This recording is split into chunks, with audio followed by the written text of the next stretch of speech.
No, she said she's starting the stream, so stand by. Okay. Okay.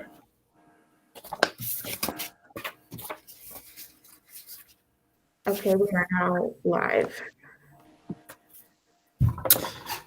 Okay. Good morning, everybody.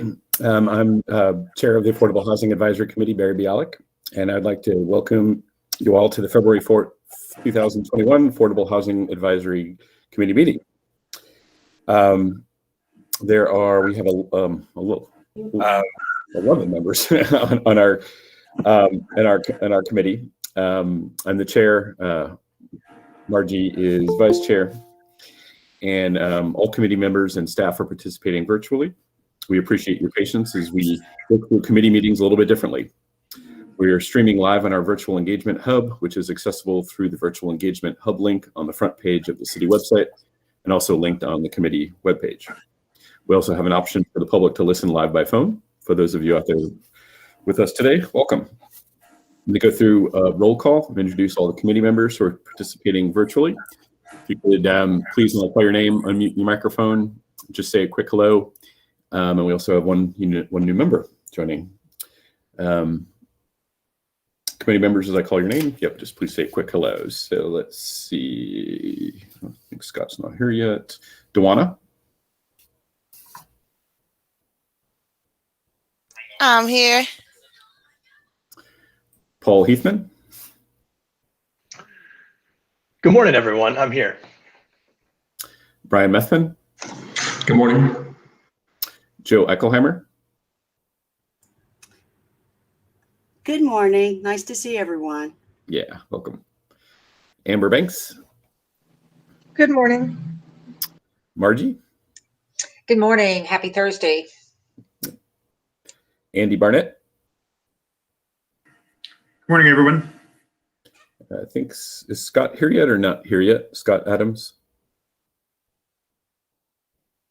Nope, not yet. And Parker Smith? I'm here. Oh, you are here, Parker. Okay.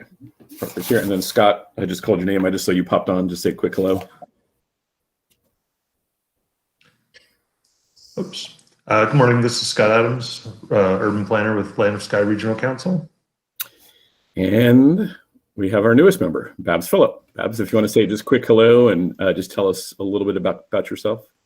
Hi, good morning, everybody. I am honored and very happy to be here today. I am a relatively recent, as in 5 years, a little over 5 years, resident of the city of Asheville. And I look forward to bringing whatever skills and abilities that I have to offer to this committee as we work together on affordable housing solutions for the city. I'm really happy to be here. Well, welcome. Happy to have you. Thank you, everybody. And we also have we have our city council liaison, Antoinette, and Paul D'Angelo from staff, and we have two community development staffers with us today, I think, too. All right, so first of what we'll do is we've got 2 sets of minutes so we can approve, and since we have to go through this roll call, we have to go through the same thing again and do a roll call vote. We'll approve them together. Is there any before we do that, any questions? Has everyone had a chance to review the minutes from our regular meeting and our special meeting, and if any questions about them? Barry, this is Margie. On today's agenda, we have under the unfinished business that we talked about adding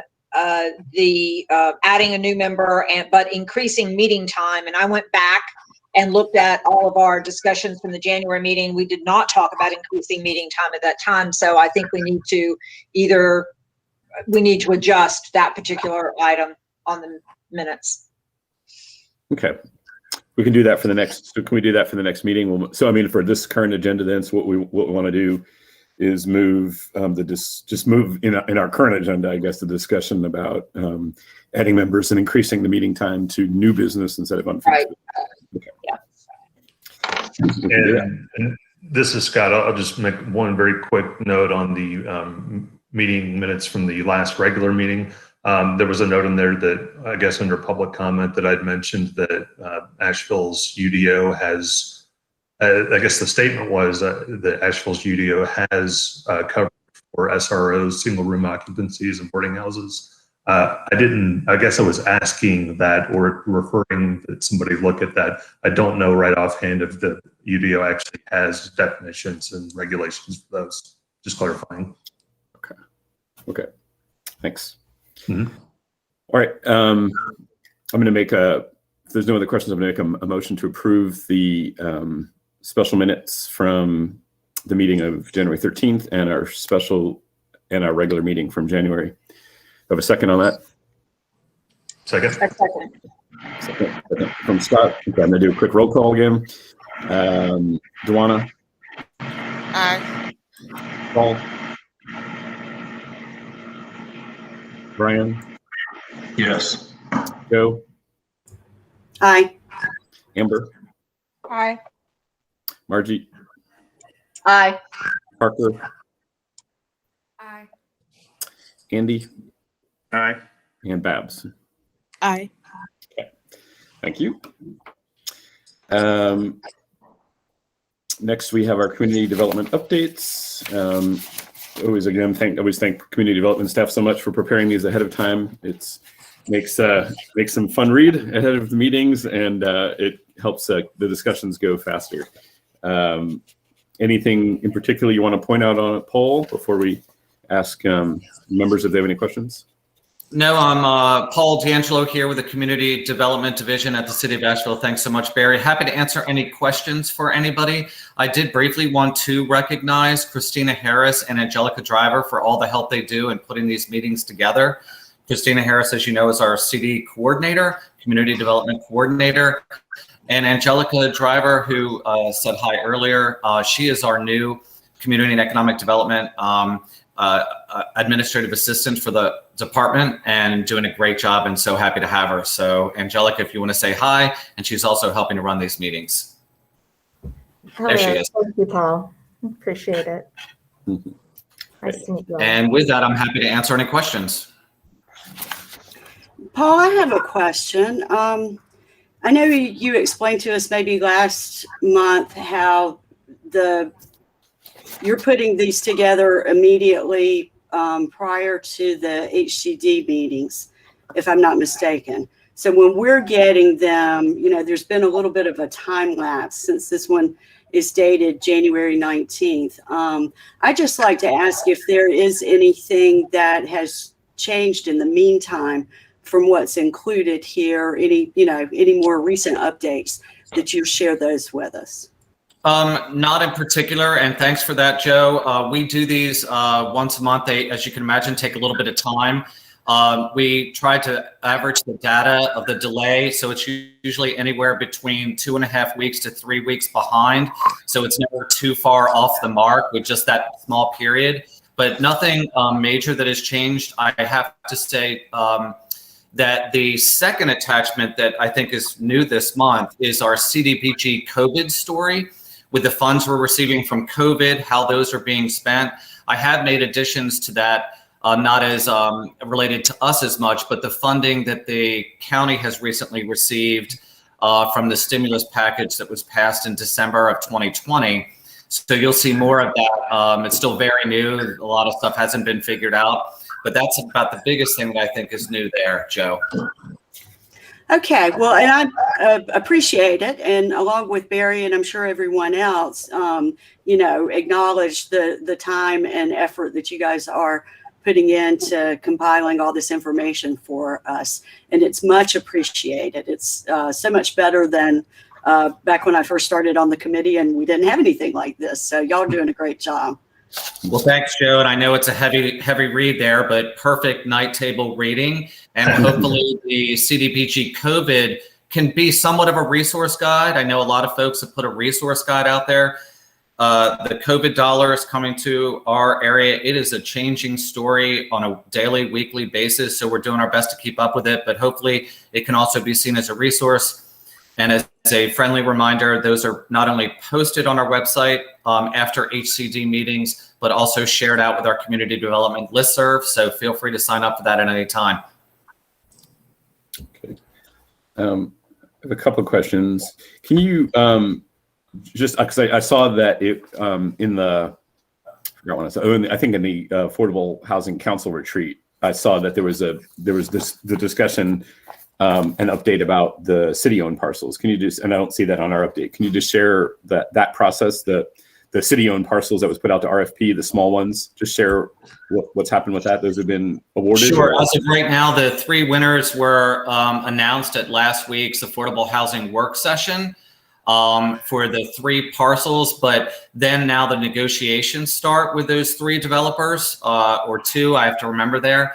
But there were 3 city-owned parcels that we put out for RFP, request for proposal, in partnership with Nikki Reed and her team in economic development.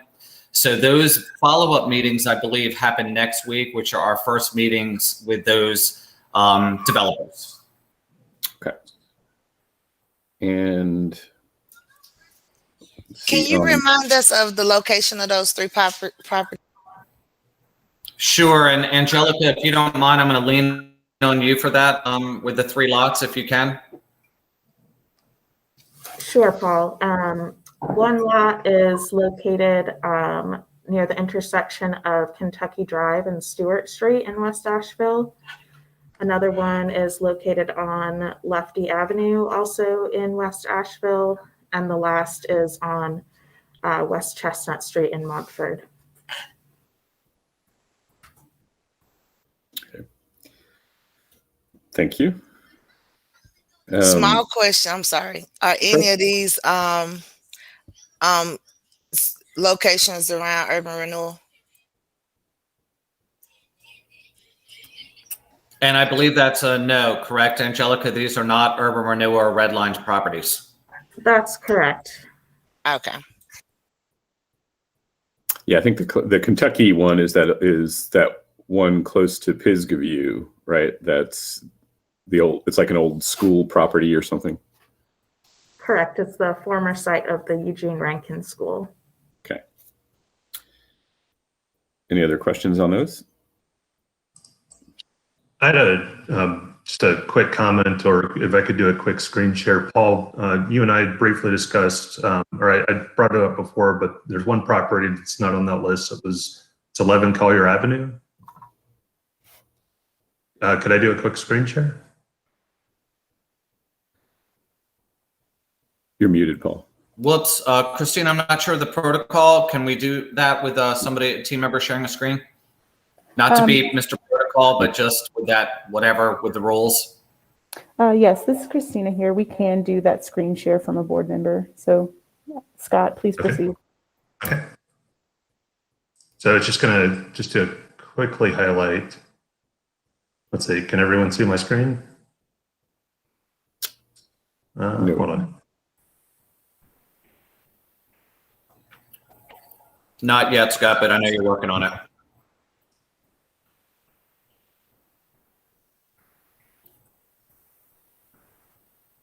Okay, can you all see my screen? Yep. Okay. Yeah.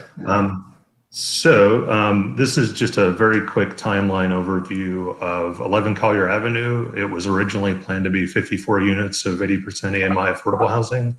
As I understand it right now, it's been reduced to 48 units.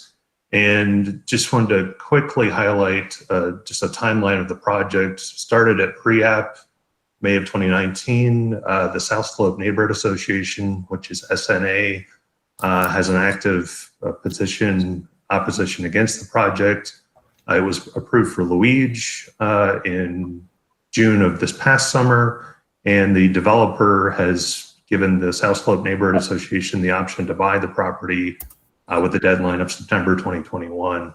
And the only reason that I bring this up, and I just had a previous discussion with Paul, particularly on the Luigi policy of, I think it's a good question of kind of a use it or lose it clause. I know that Luigi comes on the back end, and the Housing Trust Fund dollars are actually much more of a use it or lose it clause. But I think it's important to point out just the timeline of this overall project, and just really just kind of put the question, at least for any city money that's involved with a project, of a use it or lose it clause. And with that, I will stop my screen.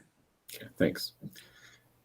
Yeah, I think it's been part of a broader discussion we about a lot of city policies and housing trusts, whether we should look at some timelines. Is there been any advancement with that overall discussion, Paul? So as you all know, on community development, we try to analyze those policies on a yearly basis. We just made some changes to Luigi back in October.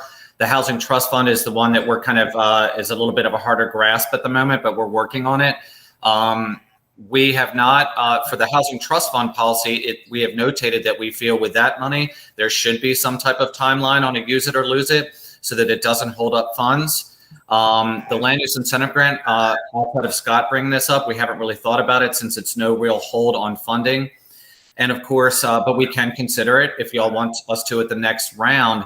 I think this parcel on Collier Avenue is interesting because the developer, I don't know, you know, and full disclosure, it's Tribute Properties where I used to work at over 3 years ago, was that they're trying to work with the community on this parcel from the outreach from the community. So I don't know if they should this would be an example of a hall pass while they're trying to make that work because it's community. We can talk about it at some point when we analyze the policy, probably next fall or this coming fall, since we're in 2021.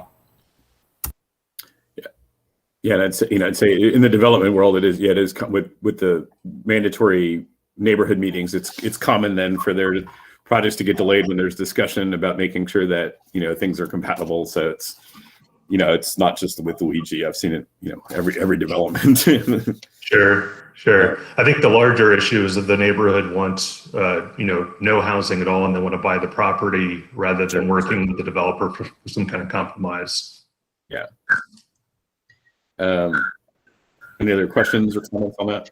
I just want to say that, I mean, the longer it goes, if it's going to turn out to be affordable housing, I think there should be some kind of timeline because we clearly need that housing. And if you just let them string it on until they can come up with $600,000, then that housing, and then maybe they can't, and it's 2 or 3 years down the road. So it's something to consider, Paul. Okay. That's my point entirely. Time is of the essence. Mm-hmm. And what does LUIG stand for, please? It stands for Land Use Incentive Grant, and that is where we do a property tax rebate in exchange / grant in exchange for affordable housing. And my apologies.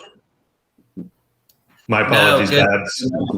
Acronyms, absolutely, Scott. And quickly, something our staff does, we have a whiteboard.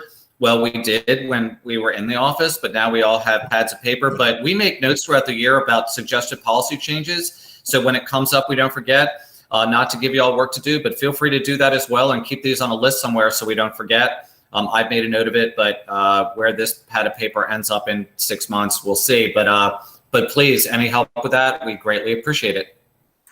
I do have one question. So the community engagement and input part of the process with these developments that utilize the Luigi, however you want to call it, the people, is that a part of the criteria, or is that an initiative that the individual developer decides to take on upon themselves? So depending on the entitlement process they go through, Dewana, is whether or not they have to have a community meeting. We could always bring someone in from planning who can walk through that a little bit better. So some projects aren't required if it's a by right build, like the zoning is correct and what they're building. But some projects do require a community meeting, or some projects, even if they don't, the outreach about some issue comes so prevalent that they will have a community meeting. So we're always welcome to bring someone in from planning. Scott? Dewana, this is my quick understanding of the project. They were seeking a variance to 2 development standards within the UDO. One was for sidewalk width. It's a 10-foot standard. They were seeking a 6-foot sidewalk along the southern portion of it, and that was for tree safe. The second one was for the essentially what's called the street or the street wall, the face of the building at the street. Basically, they were, it's my quick understanding, and I need to clarify this with city staff. I've asked, I believe the reduction in 6 units from 54 units to 48 units was along the top front story to meet what's called a step back requirement. Essentially, you're cutting into the building to expose more light and air That was my quick understanding of why the project was required to have a community meeting, just in relation to their variance they were requesting. And I'll share, regardless of Luigi or anything, the city zoning and planning requires neighborhood meetings on almost anything that's not just a small regular build. Even subdivision, even what's considered a major subdivision requires it. So it's not necessarily part of the affordable housing development or incentive process. It's just a required planning tool that was added in, I think it seems like 4 years ago. So, every project goes through that. Well, and Barry, just as an example, the 12-unit condos, the Pineview condos, they did not have to have a community meeting for their build over there in West Asheville. So yes. Okay. Speaking of, that was my other question about how that, because I see it says that they're supposed to, their loan was going to close possibly in February. What's the status of that one? I think getting there, Mary Brooke Cox on our team, a community development analyst, is working on that. So a little bit of back and forth regarding the terms. And so they're still working on that, but almost getting there. That project's looking really good. Just still a little bit of negotiations about the finality of all that. Okay. And then this is some of the other hanger honors. The restaurant court in Kirk's other project. Is restaurant court moving forward? We are working on those documents. Kirk has asked about like a status, but hasn't requested like the final thing. But we, I think, have prepped those documents. And Kirk sent me an email yesterday, so I have to respond to that. That's one of my questions, to see how close he is to needing those funds. But it certainly does, Barry, raise an interesting question about the timing of coming for Housing Trust Fund versus when you're shovel ready. It's tricky, and I hope it's something we can flesh out in the Housing Trust Fund policy. Yeah, and then I think the other one, the garage apartments, I think is also a really good example of one also, that to make sure that projects are like that one was approved by Housing Trust Fund without it being allowed by zoning. So I think there's a making sure that we properly vet before it goes to Housing Trust Fund. I think that was an example of one, and then the Juna Group one, I think, is another example of one that different vetting, may have different outcomes. Is that, I guess that was my other question going to be about the Juna Group one, what's happening with that? I saw that the seven of their lots that they had for sale are under contract for sale. Correct. So we're trying to see what we can do with the Juna Group about still making it available to do 4 or 5 affordable housing, and how that affects the Housing Trust Fund. We are trying to, we're actively, Mary Brooke is working with him, and again, trying to make sure that we can move something forward there without just cutting a line in the sand. But at the same point, will this happen or not? And if it doesn't, the funds can come back to Housing Trust Fund. Okay. Will that come back through us when it since it's such a dramatic change? Will that come back through us? That wouldn't, that is in, the Juna Group wasn't one that comes through AHAC, that goes to HCD. But yeah, we're not sure if it would go back to HCD and or council. That's a question once we finalize. Gotcha. But we're still crossing our fingers we can get some. What were they going to sell those for, the Juna Group? What were they looking at asking price? The individual lots? Well, I'm assuming they're putting a house on that lot. With us, regarding the affordable part of it, if that worked out and went through, there was a price of $275,000 was where we were looking at for a home, which was going to be 2 or 3 bedrooms, 1 or 2 baths, that type of thing. And $275,000, I believe, was the price that we were looking at. Thanks. For reference point, I think on the MLS, the lots, there's 6 or 7 lots that show under contract, and the lots, I think, were like $96,000 for just the lots each.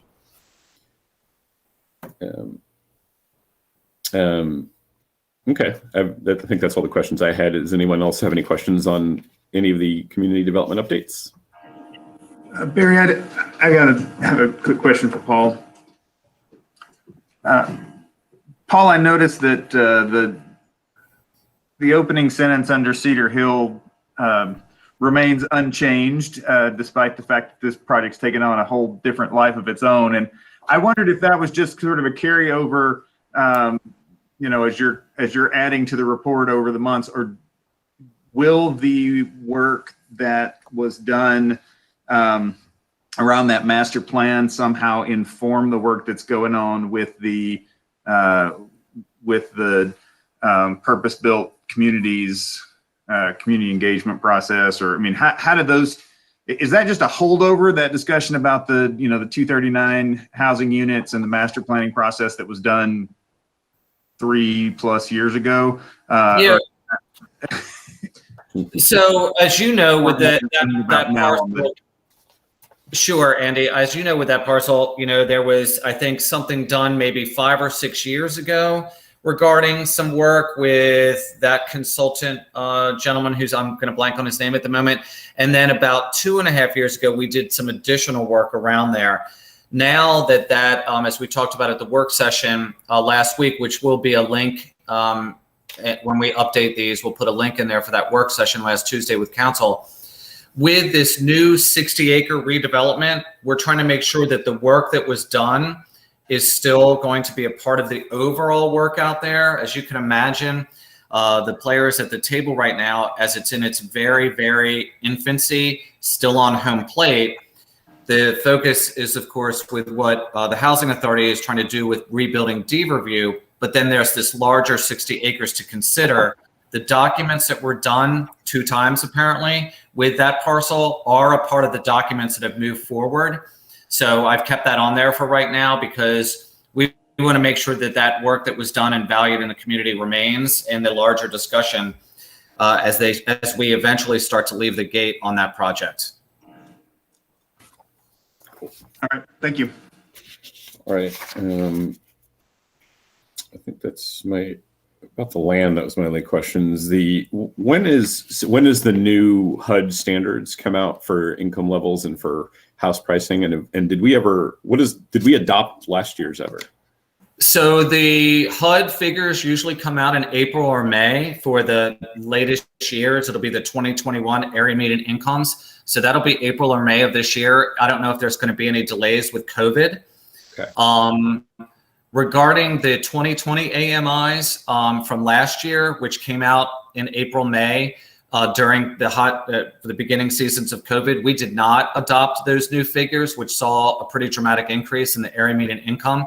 So we're still working off the 2019 AMIs and rent levels. We'll reevaluate that here in 2 to 3 months for the 2021 figures. We are curious if we'll see a decrease in the figures due to the fact of people being unemployed and the incomes. So to be seen, but as of right now, those 2 answers to your questions, Barry. Okay. So our policies, just to be clear, so our policies don't just reference the current standards. We actually, as a city, have to adopt the standards each year, or how does that work? And if I understand this correct from legal, if it's one of our specific Asheville policies where we tie it to our evaluation of those HUD AMIs, we have to accept those you'll use the AMIs that we accept at the city. And due to COVID, we did not, and accept, in air quotes, we did not accept those figures because of the difficulties and the challenges with many of our folks in Asheville being unemployed and unable to pay rent. Okay. Yeah, I always get confused on that because when I'm referring back to numbers, I'm not sure what set to refer to, but basically, so the 2019 numbers, not 2020, and okay. Yep. We'll just pretend 2020 didn't exist and go right on to 2021. We'd all like to do that. Okay. Any other questions on community development updates? Moving on. All right. Next up on our agenda is the list of available homes under $275,000, which is dwindling ever so fast. I did go ahead and add in, per your requests, the map that does show the homes and condos for sale on one map around the city. Again, I'll just share those if anyone has any questions on them or wants them presented in a different way. Just let me know. But I think it was like 17 homes less than $250,000. Yeah. Of which I will pat my back. 3 of the homes on the list are mine. I own 3 of them. So. Congratulations. And I do it all without city subsidy. Thank you very much. So, all right. So anything on that, or should we'll move on from that? Okay. So now we will go to our unfinished business, and like I said, we're going to move 2 of the items to new business. So that means we're going to move on the agenda the discussion about increasing the meeting time length, and adding new members to new business. So that means we're at down payment assistance. Okay. So obviously we had our last. I'll just give a brief little bit. So obviously this is a policy that went through our committee, was adopted by council, I believe, 2 years ago. It kind of sat on shelves, got brought back to life, and we're trying to keep it alive. So we had a special meeting. That this is the one that's put out to RFP, obviously. Mountain Housing and one other potential partner responded. Mountain Housing is the one that things were moving forward with discussion. There's some stalling things happening. There's some discussion items that are keeping it at bay a little bit. But so obviously as us as a committee, we had our special meeting on it earlier, mid-January. We recommended to adopt it the way to move it on, recommending Mountain Housing's adjustments. Apparently that didn't happen. So it's back. It's basically Paul, if you maybe want to explain just a little bit what happened after that, so we can just explain to the committee and the public that, so we as a committee made a recommendation for something to move forward, and then what happens next. Sure. Thanks, Barry. So yesterday there was an internal meeting at the city with city management, and Sage Turner was also at that meeting, being with HCD, and then previously regarding down payment assistance.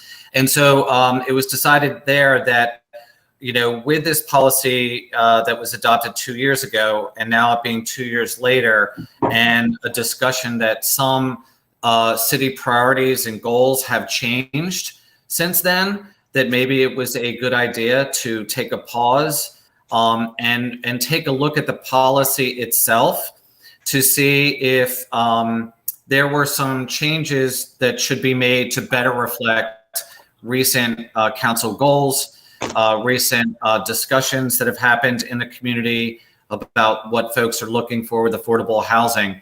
So it wasn't a lot of direction, but I did speak with city management that, well, we've got an AHAC meeting tomorrow. So would you recommend that perhaps we just have a dialogue with this group, being the advisory committee with many connections to the community and areas of expertise, that perhaps we have a dialogue about the policy.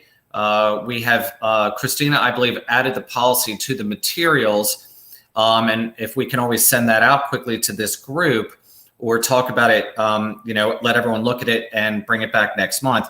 But that is a thought of mine this morning, is to possibly page through the policy. It's just 6 pages, to see if there's some parts that work or don't work, or perhaps thinking of city goals, thinking of what the community wants to see from DPA. I did reach out to Barry last night. I think I heard you mention earlier the 5:30 phone call. So I did reach out to Barry to let him know about this change, that we wouldn't be having a kind of another firm vote to move to HCD. Management has asked us to take a breath and take a look at that. So however you all see that is fine with me regarding this policy. Yeah, I'll point out, our conversation was at 5:30 last night for an agenda item today. Yes. So, just like it was before the last special meeting. So, I find it really confusing, and that's why I'm trying to, I guess, as our committee's goal, our committee is supposed to be some of the voice of the committee, the voice of the community in some of this, and it was on our, agenda this month, and I don't think we had any public comments on it. I guess there wasn't really any clear direction given to you about what to redirect and ask the community, or was there? So I'm sorry. Paul? Go ahead, Paul. Well, thanks, Dwan. If I can answer that quickly. So, it was only about a 45-minute meeting, so not a lot of direction, but I think step one was let's just kind of point this out to AHAC and see where the conversation goes. My thought is that I'll be reporting back to that group after today, or tomorrow, when I can make sure the thoughts I can get down about perhaps your suggestions, I would imagine, on what this looks like. And then based on that, and I'm sure a future conversation with city management, we can figure out hopefully next steps. So whether that's community outreach meetings, some kind of timeline, unknown, but happy to look for your direction. Okay. Dewana, was there something you wanted to say, Dewana? So while she waits, Paul, when you talk about the city's staff or the city councils, their goals have changed. Can you give me a little bit more background on that? Because if anything, the goal is to get home ownership even more so, and to be faster about doing this. So what is it that they're uncertain about? And so thanks, Dewana. I'll answer. Again, I think, 2 years is a long time. I don't want to speak necessarily for city management, and it wasn't it was a 45-minute meeting. Like, one thing that comes to mind is the reparations resolution that was passed in June. Does that have an effect on anything? Our policies have moved to, I think everyone knows this, our consistency in our policies for affordable housing pretty much is 20-80-20, with that focus on 80. BABS is for 80% AMI or less. So this policy has that outside of the federal home loan bank dollars. And so, is there a thought of my thought is an additional focus on the 60% area median income funding, which I think Mike Vance talked about in his proposal. But that would be my best guess right now, Margie, without further conversation. Dewana? For me, I reviewed the down payment assistance policy that was presented, and some of the notes from the HCD meeting when it actually got pushed back to AHEC around this down payment assistance. It's the thought of the forgiveness that was being taken out of it, the forgiveness of this loan and this grant, and that financial hardship that it will impose, especially on communities that are, as we think about home ownership, we also have to think about, as the affordable housing community, the realization that it's unaffordable. And so you need those different layers of down payment assistance, but to take the forgiveness out of it applies another financial hardship to the person who needing to utilize those services, especially when we think about the less than 80% AMIs and even lower. And so I think, like, for me, I'm glad that it got pushed back and that we reconsidering, because I feel like that's something that needs to be addressed as we think about not just reparations. Poor is like low income is low income. It's not a race thing. It's not like, that's the reality. And so it just applies another level of debt to an already, like, the home ownership process is strenuous in itself. Mm-hmm. You know what I mean? Like, I'm gonna be honest, like, Habitat was probably the easiest process that I went through. You know what I'm saying? And I got my house financed traditionally. It is a hardship, like, just the process, not saying, and then when you need those extra layers of subsidy to be able to afford a house in our current market when we know it's unaffordable, that's not a question. We all know that. You know what I mean? And so you need that extra layer, and to take out the option of forgiveness, that equity that's built up through families who have overcame obstacles, especially our lower income families, in reference to them specifically, and those lower AMIs. It just seems unreasonable that, like, I was shocked that we recommended accepting it. You know what I mean? Like it was just like that defeats the purpose. Because I wouldn't even apply for that, because that's like most down payment assistance programs that's out here now. A standard is like 5 years. You've been in your house for 5 years and it's forgiven, or a term within that range or overtime is slowly forgiven. But to just take it out, period, is like crazy. It's like craziness to me. And so I'm glad that we're having this time to have this conversation and reconsider. I understand replenishing the pool and all of that stuff, but as we know, we still have to also consider the other person on the other side, not the business side, not the developer, but we got to consider the person that's going into that home and that financial investment, and not adding to the hardship, but working in a way to mutually benefit all parties. And I just didn't think that those recommendations was mutually beneficial. It was one-sided to me. Okay. This is Parker. My understanding is that we didn't remove that. So can we get everybody on the same So page? on this staff memo, is the recommendation has requested no forgiveness of loan and shared appreciation formula when the home is sold or no longer the primary residence. And so that's what I'm speaking to. Okay, but we still have that it's forgiven if somebody remains in the home and But that takes away the leverage. Like if a family done stayed in the home for 5 years and they want to move because maybe their kids in college, or it's a health center because somebody in their family sick that's across the country and they need to move and they want to sell their house. Now they got to pay back a loan or that down payment assistance that should have been something that was forgiven or prorated down, but the forgiveness of it at all, they have to stay in the home in order not to pay the loan back. It takes away their leverage. It really strips people of their leverage to leverage their equity to do the things that they need to do to take care, they provide for their family. Okay. Parker, did you have?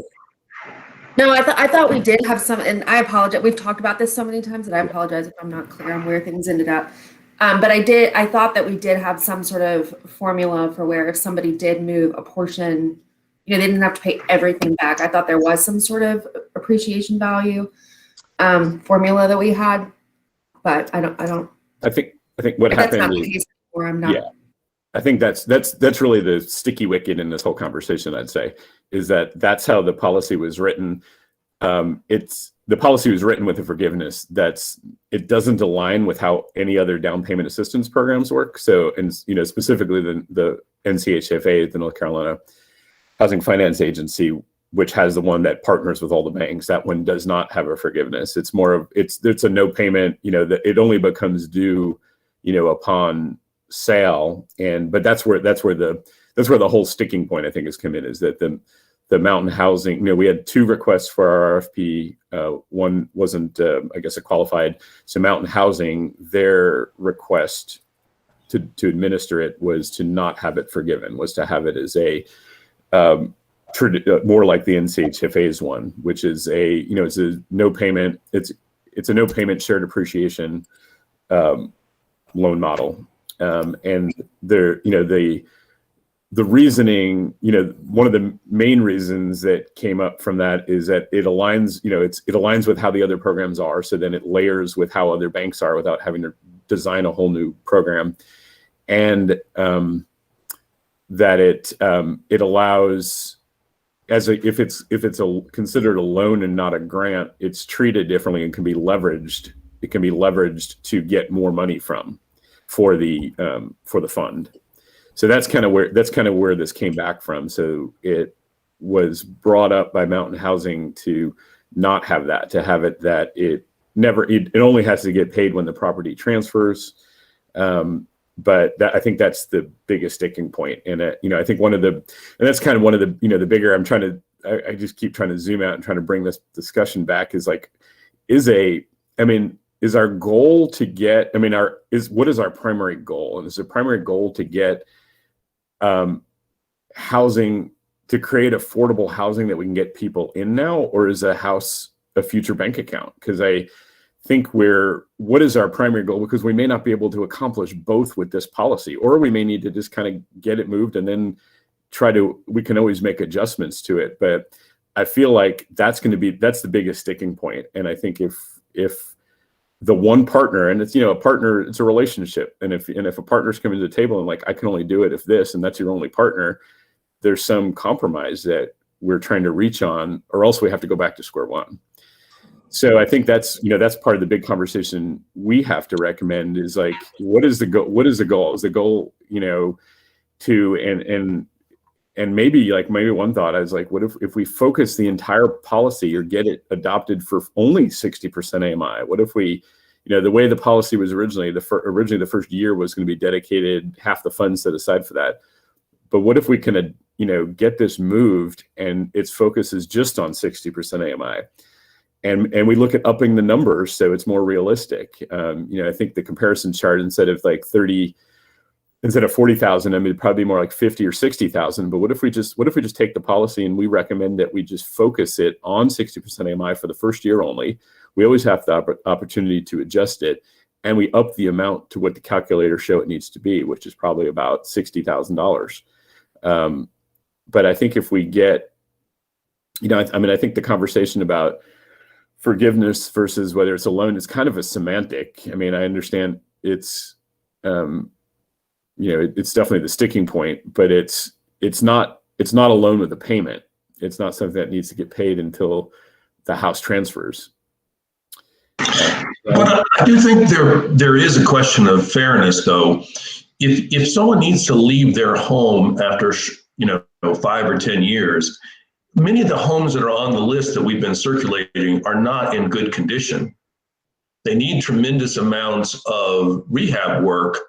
So if someone's invested $5,000 or $10,000 over the course of several years to fix or remediate problems in the house, which makes it more valuable, the city recoups that money. And so the person is actually paying twice for the improvements they've made to their house if they're forced to sell because of job relocation. So I do think there needs to be something in the policy that accounts for the improvements that someone makes to their house. Otherwise, you put them in a jam when they go to sell.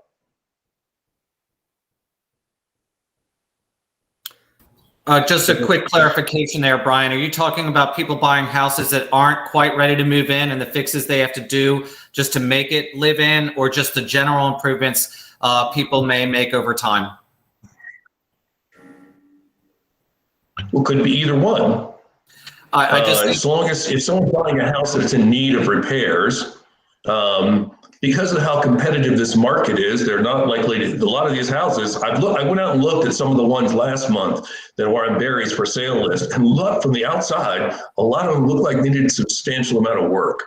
And so Brian, just to, pardon me, but just to be clear, and somebody correct me here, I don't think most down payment assistance programs like mortgages come with home inspections, and I don't think they necessarily get approved if you have to move in with, I don't know if there's a threshold there.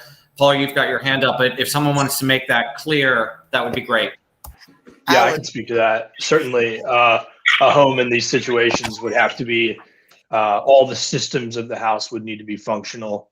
That's roof, foundation. There shouldn't be any, or there wouldn't be able to be any need for immediate repair for a home that would be eligible for these programs or conventional lending. Yeah, they move in ready from my recent experience. But I also agree with Brian that when we think about these 275, like the list that's the 275 houses, 275 or below, they are fixer-uppers. Like, that's the reality. Like, I've been on this journey for 4 years, and when you look at these houses that are in the 275 or below range, outside of these new built properties through like programs like Habitat or Mountain Housing, or these newer properties that are trying to stick to that 275 or below, they fixer-uppers. Like, I have seen 100 houses this year. And I'm trying to tell you, to find the one that was just right enough so I could get along, that my lender would approve it through the traditional market. And so it's like, it is amount of money and equity that will go into these houses. And even so, I still have work to put into my house. You know what I mean? Like even with that, it was moving ready, but there's still things that need to be done. It takes money. And so it's like the unforgiveness of that loan. I understand the replenishing the fund, but the unforgiveness, even if it's broken down over time, is a big point. It's not a small sticking point. It is a big point because it is still a financial investment. Like we are still, even after moving, we are still making that financial investment into our home to make it the home that we need it to be. So it's just like I see it as both and, Barry, like looking at it on which way do we want to go, which is going to be the real focus of this, but also keeping in that consideration around how the terms of it, and it forgiven or not. Scott. This is just a quick comment to Dewana and Brian's comments. I think, yeah, I think you both are making a good point that, you know, sort of money in could be potentially recouped. I think it's definitely important to distinguish, if possible, and this may be a discussion item for the policy, to distinguish between basic functional life and health safety improvements versus aesthetic improvements. Does the bathroom work when you move in? Yes. Do you want it to change from tile to parquet floors? That's an important point of differentiation. And Barry, you had a comment earlier that I think is definitely part of the larger conversation of what is housing for? Is it for shelter or for a financial investment? I think our focus, or at least my focus on this committee, is to provide and increase the amount of shelter and then have the financial windfall to an owner be a secondary consideration. I think, Scott, that comment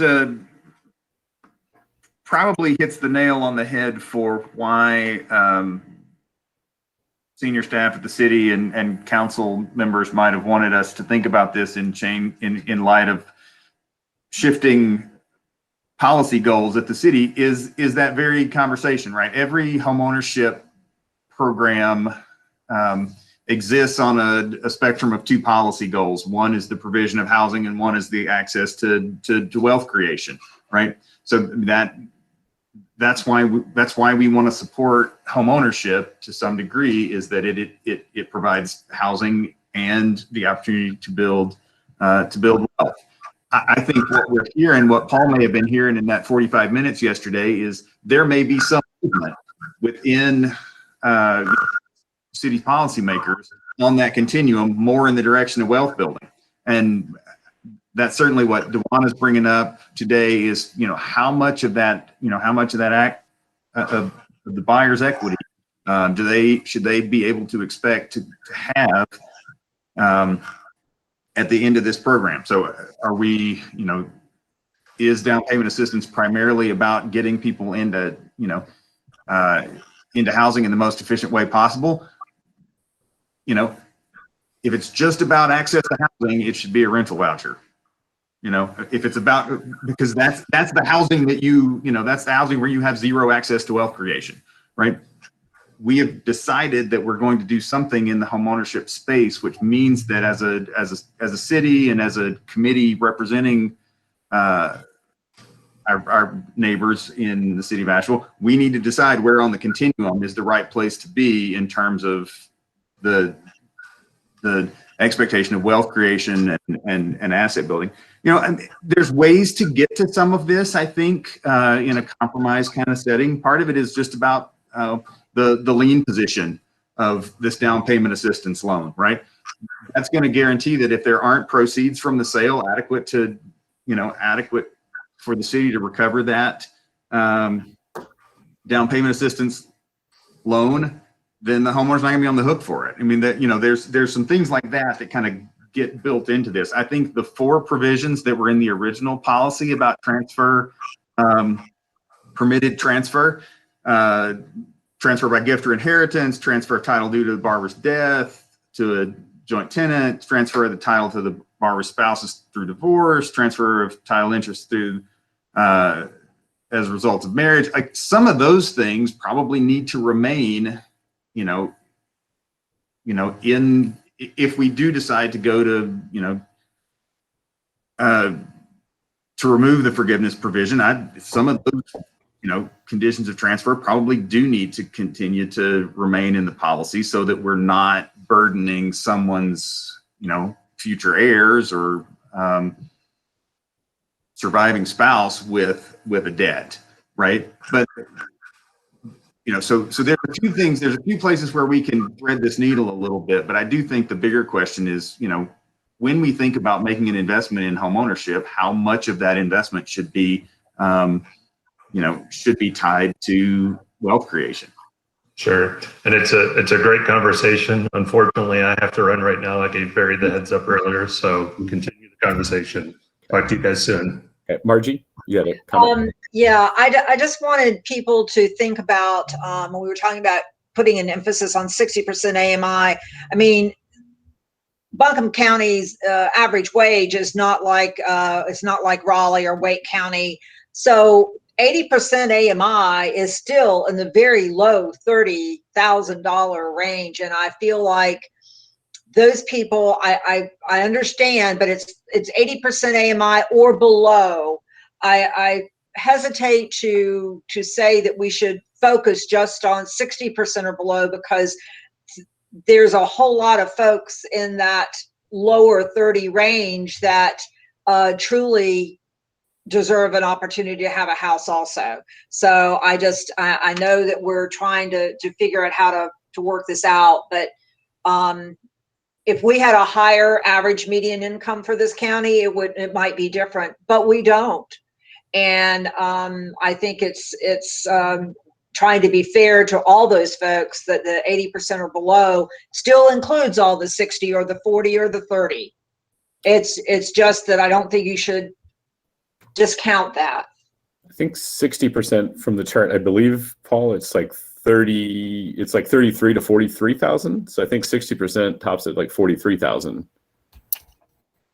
So wages for 60% AMI, which, to move off the rental part of it that we talked about earlier, but looking at 2020 figures, if you're talking income, Barry, one person is $30,000, a two-person household at $34,388, three-person housing at $38,700, and a four-person household at $43,500.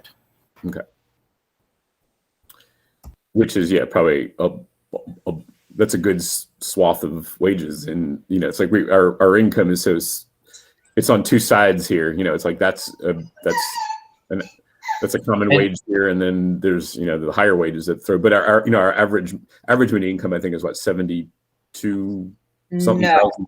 Technically, the average, what would be considered the area median income for Asheville is $72,500, because HUD looks at that as 100% AMI for a four-person household. So when you hear somebody say, what's the AMI for Asheville, HUD will quote it as four-person household at 100%. We all know that is different than the average renter wage that came out from the National Low Income Housing Coalition for North Carolina and Asheville. I believe the Asheville renter wage is $13.73 per hour. And as you all know too, since I apparently want to brag about facts this morning, is that Just Economics, I think their living wage came in with, if you provide insurance, at $17.43 an hour or something like that. So please know that area median income from HUD versus what's actually happening on the ground in the service and tourism economy are two different wages. Yes. But everybody doesn't have two kids. And so, I mean, everybody's not in that 70. I mean, I find that HUD thing a little distorted. So it's just, Well, that's why they absolutely, Margie, and that's why they break it down by levels of AMI and household size. Right. So, I mean, you're still, somebody that's single is still in the $34,000 a year range, like a policeman, a fireman. I mean, our firemen in this city make, I don't even know that they make $13 an hour. Babs, I think before I saw your hand was up, and then it looked like, is there something you wanted to say or question?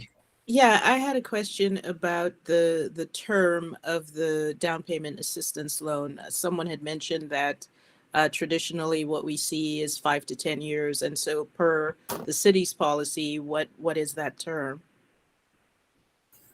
So currently in the down payment assistance policy, it's a second position, 30-year no payment, no interest loan that sits out there for the life that the person lives in the house. Beginning at year 20, or technically 21, we reduce that loan by 10% every year until year 30, and then the full loan at 30 years would be forgiven. If the house was sold between years 0 and 20, they would pay back the full loan amount, although I'm blanking on if we put in a percentage there or not. But starting in year 21, you get a 10% discount every year until it's fully forgiven at year 30. Thank you. And sure. And then I know looking at time, Barry, but as just a quick reminder as your staff liaison, when we had these conversations starting 2.5 years ago, and I might have said this at the mid-January meeting, but the conversation started with, we need to make this forgivable $80,000. It's switched to, no, we need to keep this a living, growing fund that needs to keep going. There should be no forgiveness. We came up with a partial forgiveness program there, somewhat mirrored off of NCHFA's down payment assistance program, their first mortgage program. So we ended up with that compromise. And so, two things to remember, and again, just factual here, is that the main reason that no one wanted that we moved to a revolving fund was if we did the up to 80,000 and it wasn't forgiven, we would do, basically you would do, depending on the amount, 12 to 15 loans for $1 million, and we'd be done until somebody sold a house. So we'd be helping 12 to 15 households. Not saying that's right or wrong, just passing along information. When it came back to the revolving fund, that the part of that was there is that it mirrors other programs out there like an MHO.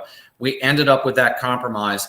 However you all decide on this, the thing with the RFP is MHO, we agreed should be the initial, partner here and see how that works. There's, been a change with city management on that, but MHO made the request that the funding be not forgiven. So it mirrors their program, which makes it a lot easier as well as for leveraging. That said, and again, just factual here, y'all decide. If we decide to do a forgiveness program or something like that, I believe Mike Vance at MHO said he will not be on board with that. So we have to go back out to RFP if we change the policy, and that's going to be a 6-month process. Again, not weighing one way or the other. However it works out, y'all tell us. You can just watch my hair get grayer and grayer until I decide to dye it. But we will figure it out one way or the other, but that's where we're at right now. Is Mike on the call? Mike Vance? He if he's listening, he's not in on this part of the call where he can comment. He originally was me on the agenda as someone else from Home Trust, but because this got dropped all last night at 5 o'clock, we decided to kind of push, that not. So, but I think, so here's what I see, because we do need to, we kind of need to make some kind of call on this, that we have a policy that it's not modeled after something that exists. So it's not modeled after NCHFA. It's not modeled after Mountain Housing's policy. And we don't know how it will layer. So the question is, do we take this back, put this on pause, redo the whole thing, and have a policy that then there's no partner to administer? And we don't know if it layers right with regular mortgages, or do we say we have a pretty good policy and we focus it on those we know need it the most. We focus it on 60% AMI. We maybe have to meet our partner in the middle and say, all right, well, we're going to do, this is it's not going to be forgivable. It's going to be a revolving fund, and we get it going and see how it does. And we always have the chance to review this. I'm just really concerned when I know we put this out as RFP with the forgiveness, and we didn't have a taker. That's a problem. So that means if we spend all this time and go through this again, we may put this back out and not have a taker. And then we also don't know if it's compatible with current loan programs. That's we can't, unless we're going to be the bank for the whole thing. Then we also need to design something that has underwriting standards that banks are going to be familiar with. So I'm sorry, Barry, because one thing for me is I understand we need to move this forward and all of that good stuff, but I also think about the marginalization. First of all, is we do not have a traditional, it wasn't traditional from the way it was structured anyway. And we recognize that traditional standards marginalize out a good group of our community. And that's like, I'm sorry, I have to be intentional. And these traditional standards marginalize out Black and lower income people out of the process, with us trying to stick to these traditional standards of other things that have been historically successful in the past. They have been successful for whom is the question. And as we move forward and we start thinking about how we structure policy or restructure policy, whether it's forgiving or not, wealth generation or not, terms or not, we have to be intentional. I'm not okay with pushing something forward because we have a partner at the table instead of the option of going back, because you never know who can come up. I actually, and the only reason why I'm saying it is because I work with self-help, and we actually we're doing a down payment assistance program as a grant, and it's forgiving. Like, it's not a forgivable, it's an actual grant of up to $12,000 to people who are trying to get into home ownership. It wasn't hard, it wasn't complicated. It was something that was able to be done. And I just don't want us to be like, oh, it might take a couple more hours of our time to kind of really flesh this out, or work to go back to supporting a traditional system that marginalizes out people who really need access to this down payment assistance and these programs, and also applies another debt to the process. Like, it contradicts what we're supposed to be doing to me. You know what I mean? We're supposed to be increasing home ownership or affordable housing, but we're also taking the consideration that we discussed, 2 years ago. This has been a discussion for a minute around it being forgiven and the reasons why it should be forgiven and the terms and different things like that. And then when we bring it to the table because we got pushback and a partner that we feel like we want to go with, I'm sorry, I'm open to new partners. I'm open to exploring the options. I'm open to doing it right the first time, and not maybe later we'll go back and change it if it don't work. I push against accepting these traditional standards because we got a partner at the table and we scared that somebody else might not. We're moving in fear. I'm going to float a motion. I need a poll on this so we can have some direction, because we can go. I mean, it's a big topic, it is, but I also think we need to, kind of poll our group and move on. So I'd like to make a motion that we recommend to move forward with the mountain housing the revolving fund model, and target and to increase the 60% AMI subsidy amount to $50,000, and to focus the first year of the policy on just 60% AMI, and agree to review the policy after 120 days to see the progress, to look at how it needs to be changed. But I'd like to put that motion out there. And Barry, Paul here, just to be clear, you're putting a motion that says up to $50,000 in down payment assistance is a change to the policy you would recommend. Focus the first year on 60% AMI, and after 120 days, just trying to clarify however this moves forward, so I understand what we have to do. Thank you. Yeah. If it passes. Yeah.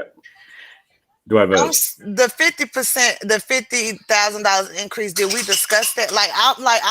I'm opposed to pushing a motion through that is structured by just your vision. I don't remember that conversation, and I've been on this meeting where we all agreed to that $50,000 increase. I don't think we agree. We discussed it at one of the last meeting. We had a calculator up that we just kind of showed that it's going to take that minimum layer of subsidy layered with something else to make a difference. But I think I think it needs more, and I think we can just. I don't know, discuss the Can amount. we but I move to really wanted discuss this later, since he said that that they meeting yesterday, that they want to put a table on this and have a Yeah. slow the timeline down, because I don't feel like we should be motioning something that we need further discussion on. We should be motioning to move this to a further discussion instead of motioning to approve something that we need to really talk about. Well, it kind of moves from us over. I mean, I think it's kind of a, what do you call it, straw vote. Am I right? That's what y'all said in y'all staff meeting yesterday, y'all 45 meeting, that they need to slow down the process and really look at these policies. So two things there. Number one, I want to see if Christina has any guidance. I think while that is correct in that conversation, I do think the board chair or any member of this committee can make a motion, and I believe that has to be addressed. And you guys cannot pass that motion based on what you just said. But Christina, am I correct there? If a motion's put on the table, it at least has to be voted on and considered? Yes, it does have to be considered and voted on. And we can also put in the minutes and documentation that you do oppose this direction that we are going into, and that you would like to further discuss this matter. So that definitely can be notated and added. So just DeWanna, following that, procedural stuff there. So I would imagine Barry would take a vote, and then whether that passes or not, I don't know. And I don't know, DeWanna, if you can make a second motion based on what you just said. Christina might have thoughts on that, but I think that's correct as well. Yeah, I think part is because we don't really have much guidance on this, so we're trying to offer some guidance, and essentially our last meeting we already passed this motion, so we're really just it's just revising that motion with focusing this whole thing on 60% for the first year, and to make that have a better chance increasing the amount. So I've got a motion. Do I have a second?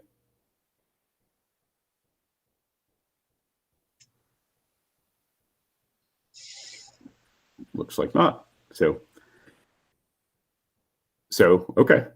So I guess, yeah, we'll continue this discussion back on the agenda for next month. Paul, how many people in Asheville are there at the 60% AMI level versus the 80% AMI level? So if we're limiting this, just trying to get a sense, what's the difference in the size of the population that would be eligible? I don't have those figures off the top of my head. I can tell you, just based on being cost burdened, where people are spending too much of their housing dollars, whether they're home ownership or renters, I can give you that, but I can find that breakdown and share that with the committee based on households and individuals. Okay.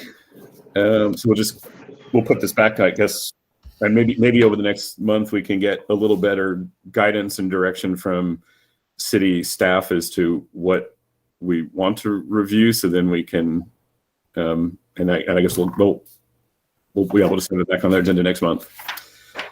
Okay. Let's see. So one of the things I want to get to is our subcommittees.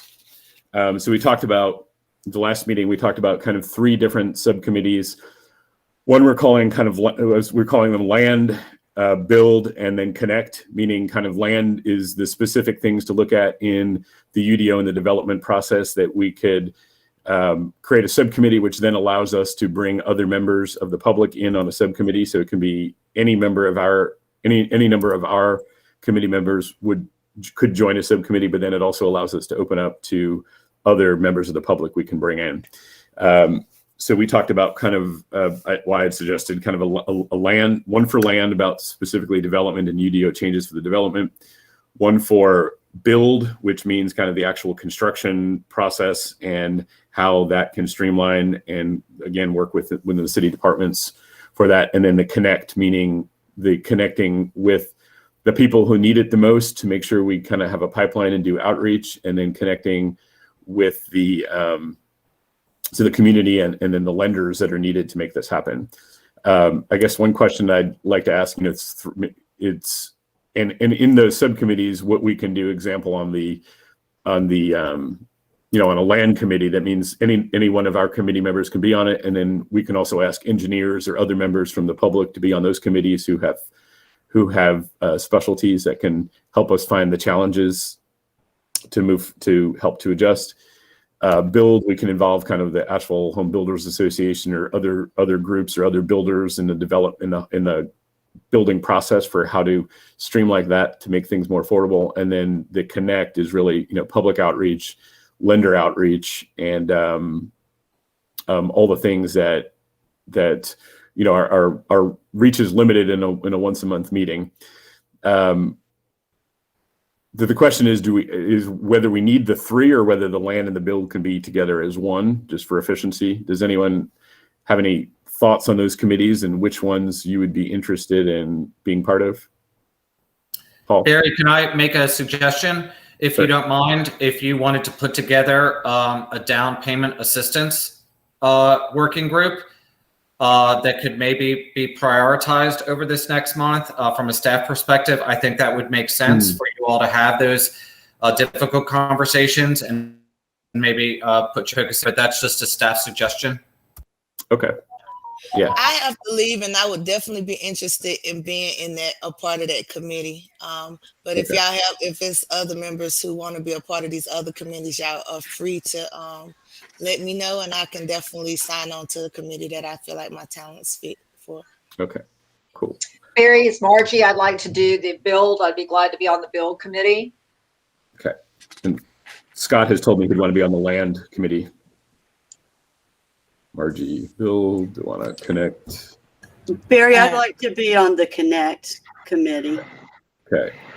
And I have a question. Are we, I mean, from what we're currently doing, it sounds like we're self-selecting for the committees or the subcommittees, but do we have an eye toward trying to have, you know, sort of a balanced number of members between the subcommittees? I think maybe we need to keep that in mind as well. Yeah. I think I wanted to kind of naturally go around the flow, and I think it will lead that way. But I think what'll be best is maybe take like an interest in one, and then maybe a second, and then we can see where that lies.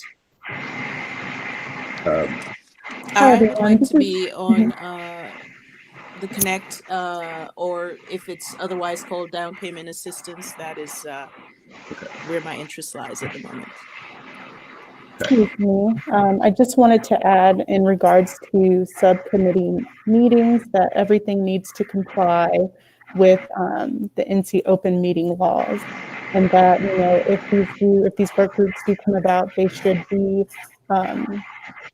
So it says here, working group task force is created or requested by the commission or not public bodies or less formal and should report to the council appointed commission only. So I just wanted to make some of these things aware, since we are in this kind of remote world, that everything has to comply. So just throwing that out there for consideration with you all.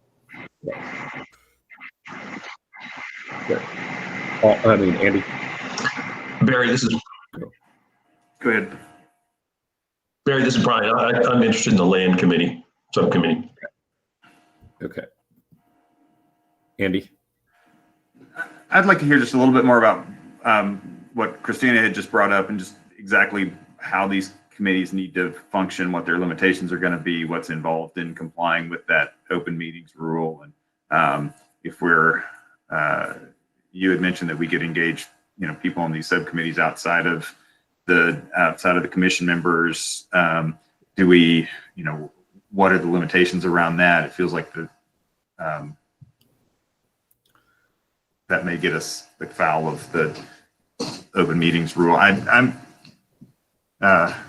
think this is a productive way for us to advance some of these discussions that we don't ever seem to have time to dig into fully here, but I want to make sure that we're doing it in a way that the work of those subcommittees is still going to be, you know, usable by staff and by this commission.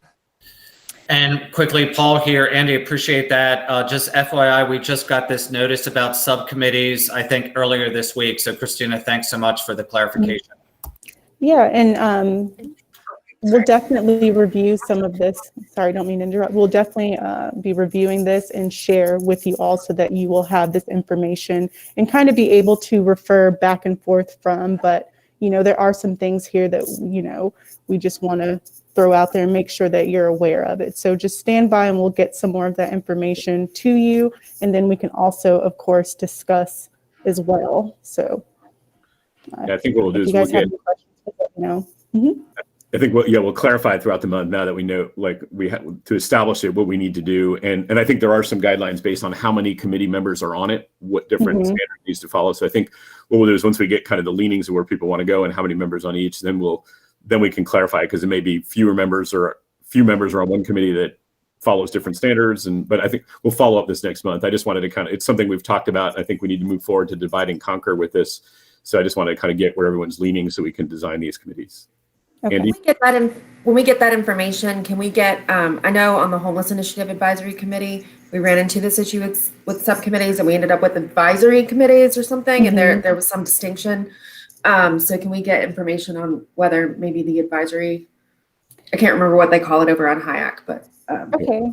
Yeah. can we look at that option too, in case it's a better fit for? Yeah. I can get a little bit more information about kind of how they handled that and then see how that'll fit with the AHAC advisory board. It was working groups, sorry. Working groups, thank you. Yes. Not us. It was working groups. We've got those. You're right. completely correct. Working groups is correct. Somehow that's different. So yeah. Just throwing that out there. Andy, did you say which one you'd be interested in?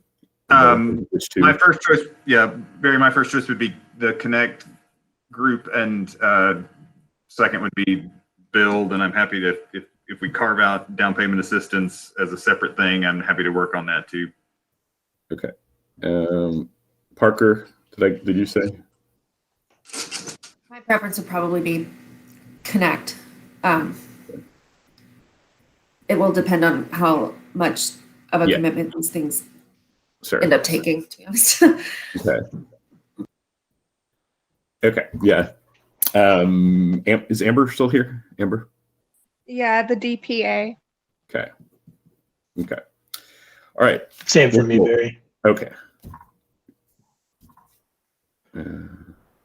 Also, can I just say, I think we need to make sure that this program is right, but also, had we had a program that we've been working on all this time, the beneficiaries of it would be tens of thousands of dollars richer in equity in their homes had this program been in existence 2 years ago when it started.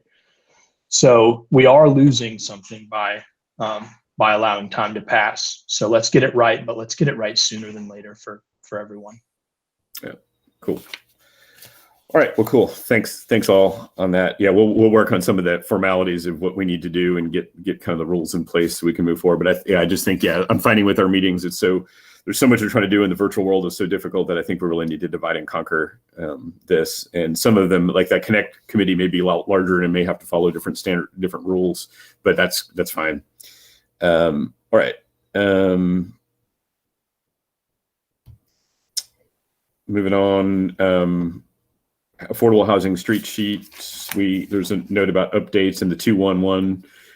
Anything to share on that? Just be brief that we are almost final with our update for the street sheet, and I'm in conversations with 211 about the data handling, some kind of clearinghouse data, etc., about affordable housing. So I'll keep up the update, but I have started those conversations, as I mentioned, that I would at the last meeting.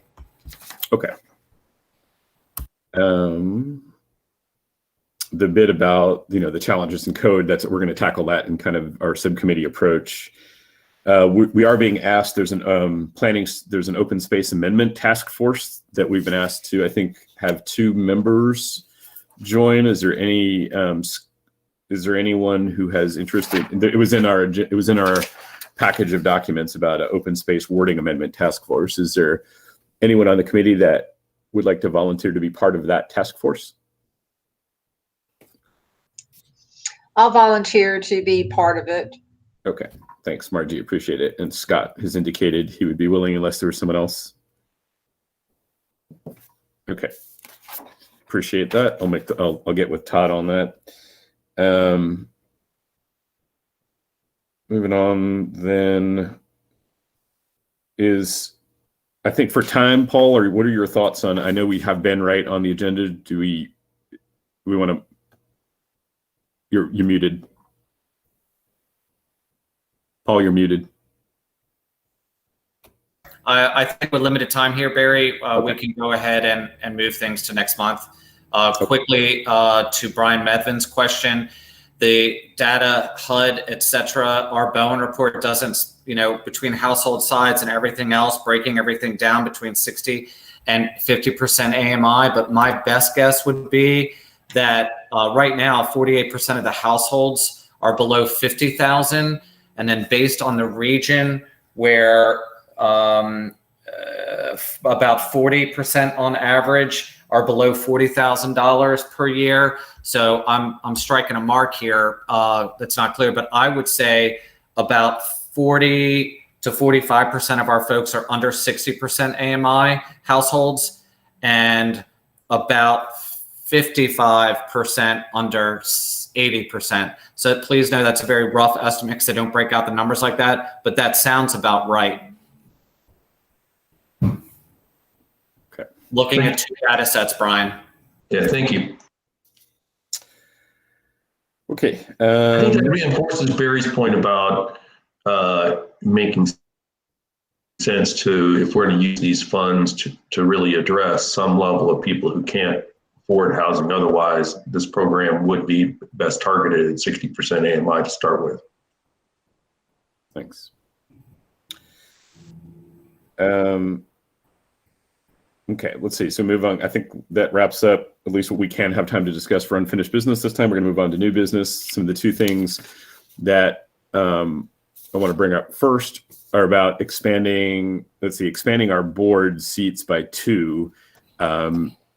One recommendation that's been made is to add in a permanent, I don't know if we can do a floating seat. I was going to check on the if that's allowed or not, but to have someone from the Housing Authority with a seat on the board.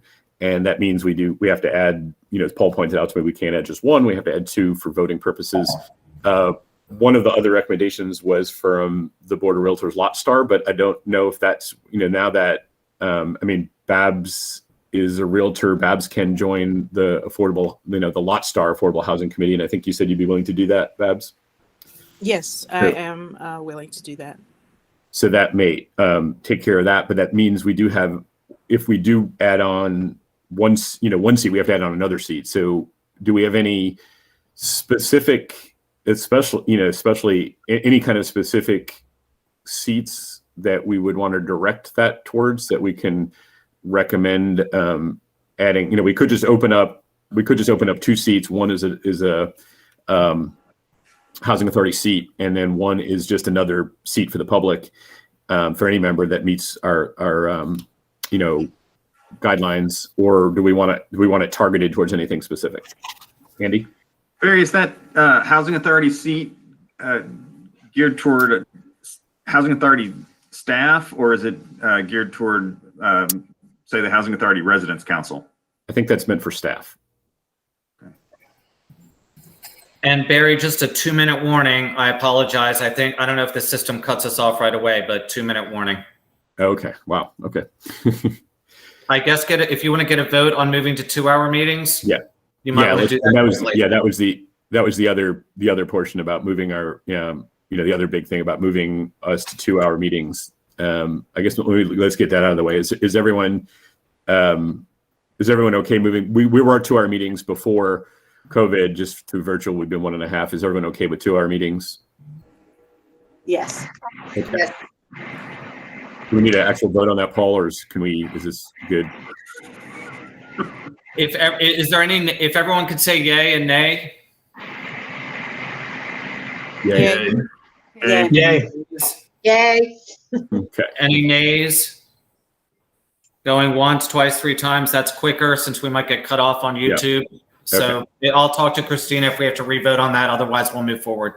Okay, good. And then, so then I guess, is there any specifics? I think so. We'll recommend to, you know, that we add two seats to the board with one specific for housing authority and the other just another open seat that meets our guidelines. Is everyone okay with that? That one we'll take a vote on. Okay, so I'll make a motion to expand our committee by 2 seats with 1 seat dedicated towards a staff member from the housing authority, and then the other, an open one meeting our guidelines. I'll second. Any skill? Okay, roll call. Let's see. Scott's not here. Duana's not here. Paul, Ethan, Yes. Brian, Yes. Joe, Aye. Amber, Aye. Margie, Aye. Parker, Aye. Andy, Aye. Babs. Aye. Thank you. Motion carries. So we'll make that recommendation, and that'll go through to boards and commission and to. Okay, or I guess that goes to HCD for them to decide. All right, we did not have any public, since I guess we do have to wrap up, we did not have any public comments come in for this agenda. And I am going to inquire, I was on a Board of Adjustment meeting, and Board of Adjustments has live public comments, and I'm going to try to inquire why. I don't understand the standards why some committees have to have the comments come in the day before and some could have them live, because I think the live could, that's how it is when we're live. And so I was going to kind of inquire with city staff as to if we can Christina? have the live comments. Yeah, thank you, Paul. So actually, and sorry, Chair Bialik, didn't mean to interrupt you, but actually during the meeting, so I tried to give out, information that, our comment section and period to receive those will end by 5 p.m. the day before the actual meeting. But while I'm trying to kind of vet through some of the emails that are coming in regarding the AHAC meeting this morning, we did receive a comment that I can share out with you all. Just to clarify, the comment was received while we were actually going through our meeting today. I can share that out with you all, and then also include that in the meeting minutes, if you wish. Sure. Yeah. Okay, thank you. We'll try to get an answer to that, Barry, and then we are at 2 minutes after 11. Okay. All right.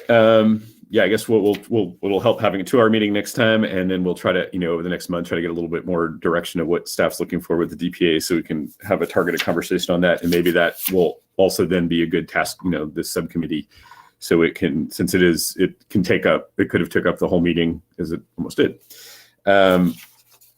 So I guess with that, I will adjourn our meeting, unless anyone has anything they'd like to add. Appreciate your time, everybody. Appreciate the public. Thank y'all. See you next month.